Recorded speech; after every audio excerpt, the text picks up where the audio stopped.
Hi, everybody. Welcome to the Jimmy Dore Show. We have a special guest with us today. He was a CIA operations officer until he blew the whistle on the CIA for its use of waterboarding. He also is a columnist for Reader-Supported News, and he co-hosts the show Loud and Clear on Sputnik Radio. Please welcome back to the show, John Kiriakou. Hey, John, how are you? Hey, Jimmy. Good to be back with you. I just wanted to get your opinion because you're an expert on this. And I remember watching Rachel Maddow last year, and she had on Chuck Schumer. And Chuck Schumer was warning Donald Trump not to cross the intelligence community. In fact, I'm going to play that for you right now. Let's show it. Antagonism is taunting to the intelligence community. You take on the intelligence community, they have 6 ways from Sunday of getting back at you. So there is the Democratic leader in the Senate out in the open on public national television saying that the president should be afraid of the intelligence community because if he doesn't do what they say and he crosses them, they have 6 ways this Sunday to get back at you. And nobody's hair was on fire over that. That unelected spies are running our foreign policy. And if the president who's elected doesn't do what they say, he's in a lot of trouble. Yes. Now, John, that kind of, wouldn't that make your hair stand on fire? Oh, yeah. And, that the day after that ran, CNN called me and asked me to go on. And they asked me to explain what Schumer meant. And I said, the first thing I said was, what he didn't mean was November 1963. What he did mean is that these guys at the CIA, they've been there 20, 25, 30 years. Presidents come and go, and these guys are there always. And they know they can wait out this president just like they can wait out any other president. So if they don't like Donald Trump, what they can do is selectively leak to embarrass him, or maybe they don't take a risk and go after that well-placed source. Then we don't have the best intelligence, or maybe they don't initiate that high-risk operation just so nothing gets done. And they muddle through, and they wait for 4 years, and they wait until the voters throw them out, and then they get somebody they like. Okay, so then I'm going to show you this story from this is from July 13th. It was in Politico. It says Mueller indicts 12 Russians for DNC hacking as Trump-Putin summit looms. And It says the subheading is the indictment details the Kremlin's 2016 election meddling days before President Donald Trump is set to meet the Russian leader.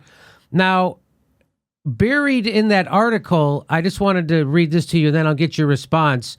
Buried in that article, it says Rosenstein added that the indictment does not allege that any U.S. citizen committed a crime, nor that the conspiracy changed the vote count or affected any election result. I'll read that one more time. So Rosenstein's in this big indictment, it actually says that there is no conspiracy that changed the vote count or affected the election result. Yet the headline is, this is a big deal. Now, let me ask you 2 questions, John. Is that one of the ways this Sunday that the intelligence community tried to undermine Donald Trump by undermining his meeting in Helsinki? And number 2, why would they blow up such an indictment like this if it doesn't allege that the conspiracy changed the vote count or affected the election? Well, that's all part of the narrative. One of the things that I've learned just over the last year or two is that most Americans don't read the article. They read the headline. And headlines are so impactful just in the way that they're worded. Oftentimes, and I'm talking about major papers like the Washington Post, the New York Times, the Wall Street Journal, they'll have a headline that's just factually incorrect, or it leads you to believe something that's not supported by the evidence. You see that all the time, to the point where on my own radio show, we have an entire segment that we run every Friday on misleading headlines. Oh, really? It happens every single day in America. Now, to your first question, yes, of course. The timing of that was done just to embarrass Donald Trump. One of the things that the Russians did that I thought was really great, though, is when the first group of Russians was indicted, and that was the St. Petersburg troll farm, they actually responded to the indictment saying that they wanted discovery. And then the Mueller people had to go back to court and say, oh, we're not ready for discovery. We need another 60 days. Well, if you're not ready for discovery, then why did you indict them in the first place?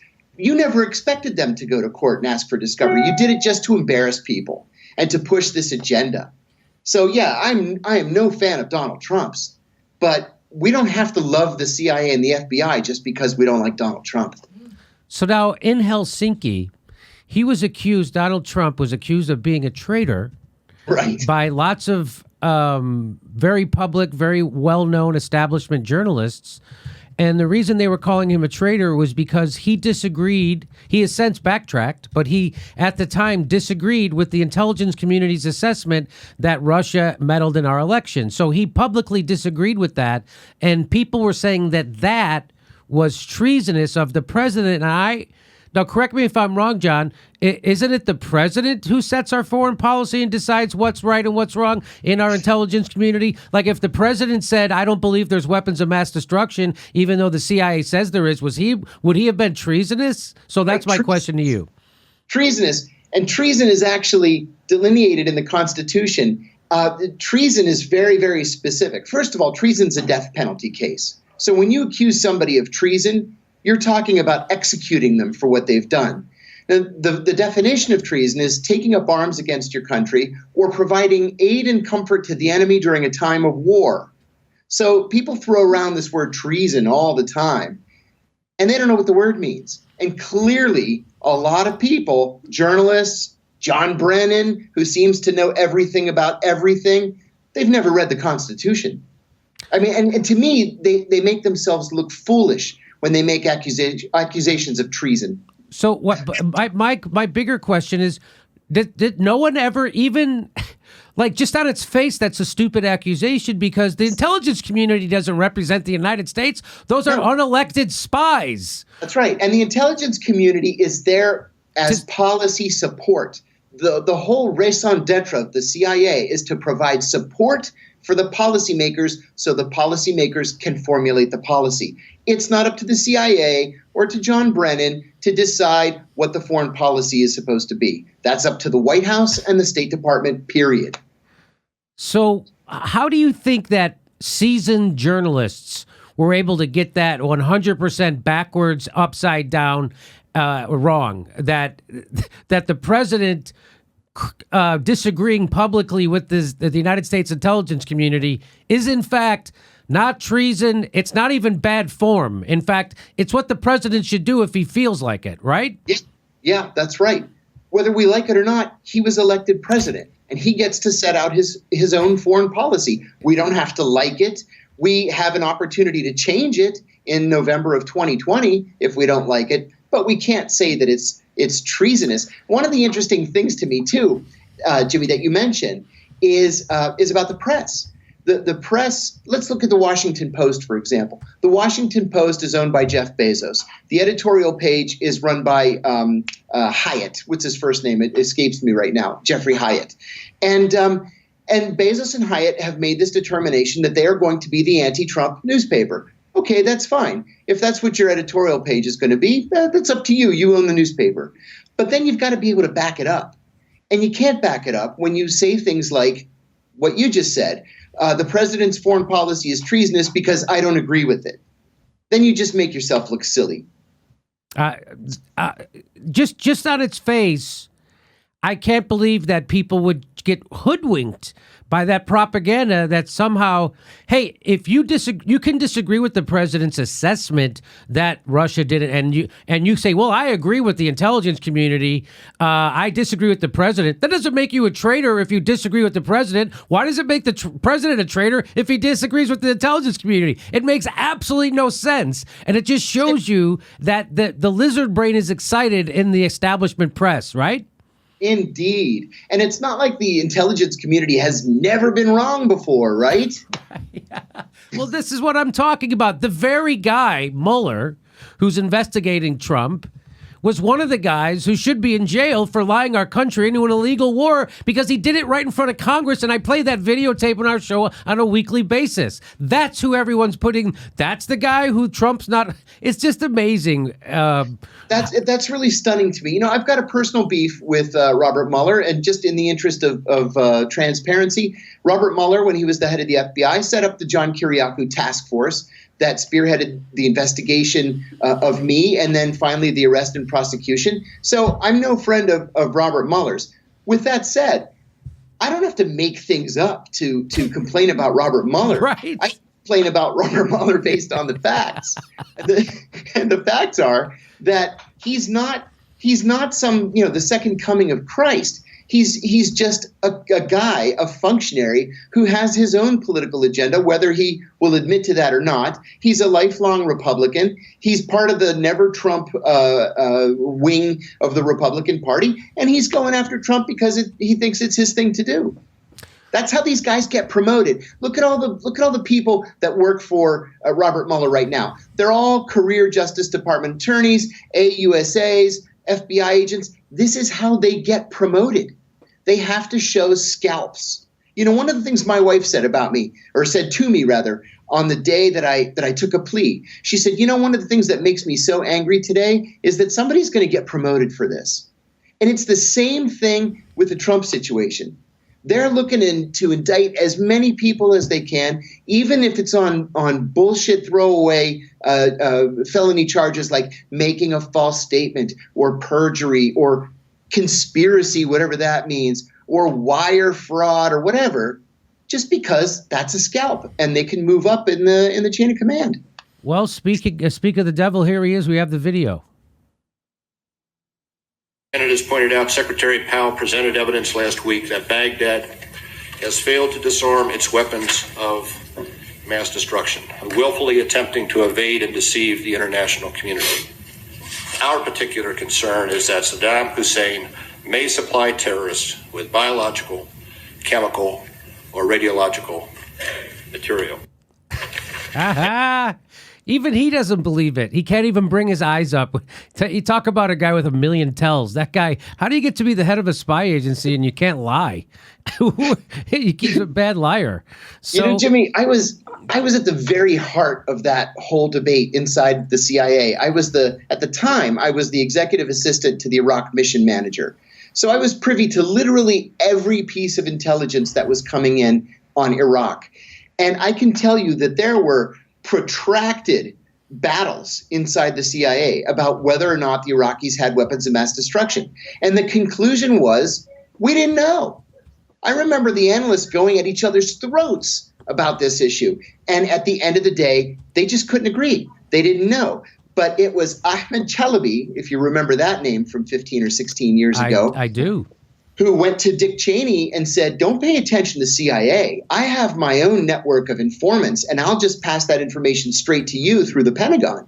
And so that's what happened. They went around the CIA. And I remember they were called DODIRs, Department of Defense intelligence reports coming in about Iraq's weapons of mass destruction. And I remember reading these and saying, wow, well, maybe we missed something because these reports are really specific. And then somebody said, but they don't tell us who the source is. And every time we would call over to the Pentagon and we would say, hey, we really need to talk to your source. We have some follow-up questions. It was always, no, it's so sensitive. You can't talk to our source. Well, I mean, that just proved that it was Chalabi. And so we took ourselves out of it. So what I think happened is that Chalabi didn't approach Dick Cheney. Dick Cheney found Chalabi, and then that's probably the case. Yeah. And then set up. We're going to have our own. We have our own separate intelligence gathering agencies outside of the intelligence community, and that's exactly how. And they stovepiped information that way. Yeah, I think that's really what happened. Yes. Okay. I mean, Dick Cheney had an agenda from the very first day. And you remember the story of Richard Pearl going to the White House on September the 12th, 2001, and saying, we have to attack Iraq and we have to attack Iraq right now. Well, I don't remember that story, but I do remember the story that General Wesley Clark tells about the 7 countries that they were going to invade and how they had it all laid out and how Iraq had nothing to do with 9/11, but they were going to war because that's what they were good at. Oh, I'll tell you another thing. I was the note taker once in a secure video teleconference. I was George Tenet's note taker, so I'm sitting behind him. And we have all these screens all over the wall. We had the White House, the NSC. We had the Joint Chiefs of Staff, the State Department. We had CENTCOM. Everybody was represented. The Vice President was chairing the meeting. And so my job is to just sit quietly behind George Tenet and take notes. Well, the first thing that Dick Cheney did was he asked General Hoare, who was the commander of CENTCOM at the time, to give us a briefing. Now, we had just crossed the border into Iraq the day before. And so General Hoare is giving this briefing, and at the end of the briefing, he says, if things continue to go this well, we can be in Tehran by August. And Tenet paused for a second, then he leaned forward and he turned off his microphone. And he turned around to me and he said, did he say Baghdad or did he say Tehran? And I said, he said Tehran. And Tenet said to me, have they all lost their minds? And then he turned back around and turned his microphone back on. And I remember thinking, oh my God, people have no idea what we've gotten into. I remember a guy on the NSC predicting the day before we moved into Iraq that Iraqis would line the streets and throw flowers in front of our tanks because they would be so grateful that we were liberating them. And he was shocked when they started shooting back because we were invading their country. These guys had no idea what they were in for. Like, none of them were students of history. It was shocking to me. Yeah, but they're still going to go to Tehran. Yeah, one of these days, yes. They're trying right now. Yes, they are. Yeah. Keep your eye out for movement of carrier battle groups. That's the tip-off. Oh, really? What does that mean, carrier battle groups? Well, you can't launch a war or an attack without lots and lots of air support in the region. So right now we have one carrier battle group. That's an aircraft carrier and 12 associated ships in the Persian Gulf.